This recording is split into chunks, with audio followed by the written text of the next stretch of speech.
we are here and we're looking around right now. There is so much creativity in this room, but because we're talking about the Waterfront Blues Festival, let's see some of the Waterfront Blues Festival posters that you've done over the years.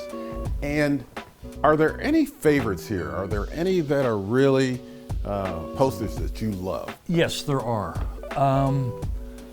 This was the first year that we had done it, which was 2001. You've done every one of them since 2001? We have. Well, if you know, like there are certain times when I will think about something. Like this piece, you know, I thought a lot about Howlin' Wolf. And the fact that Howlin' Wolf he was a big guy, and he had these huge feet.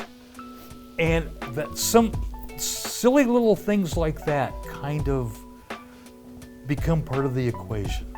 The work, of course, is fantastic, and people look forward to seeing what the posters will be with the Waterfront Blues Festival. And this is where you create them. So yes. Let's walk back into where you actually work.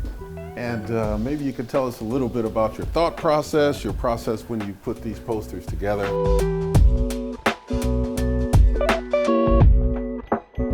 What I thought about was the fact that it's a waterfront festival and we've never had anyone in the water.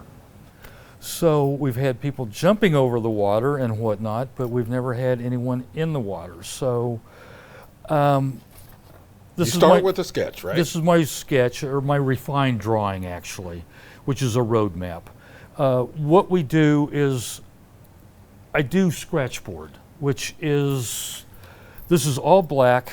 This has been transferred onto this scratchboard with white carbon paper.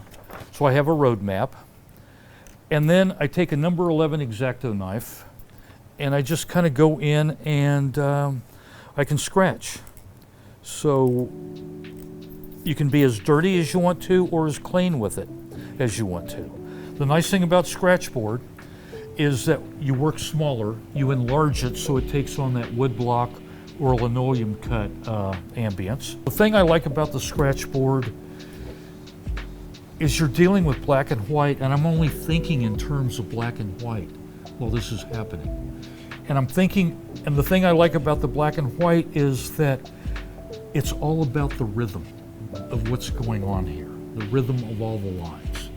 And then knowing that we will be able to decipher this with color breaks once we get it up to size. Yeah.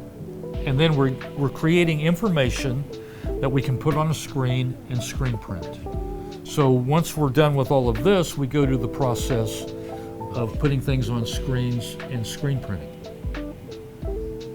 which is very physical and you know, but it's a good workout. It's labor intensive. The whole process is labor intensive. Yes. Yes.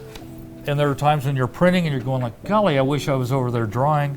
And then there are times when you're sitting here, drawing and then scratchboarding, and you're thinking like, God, I wish I was over there printing.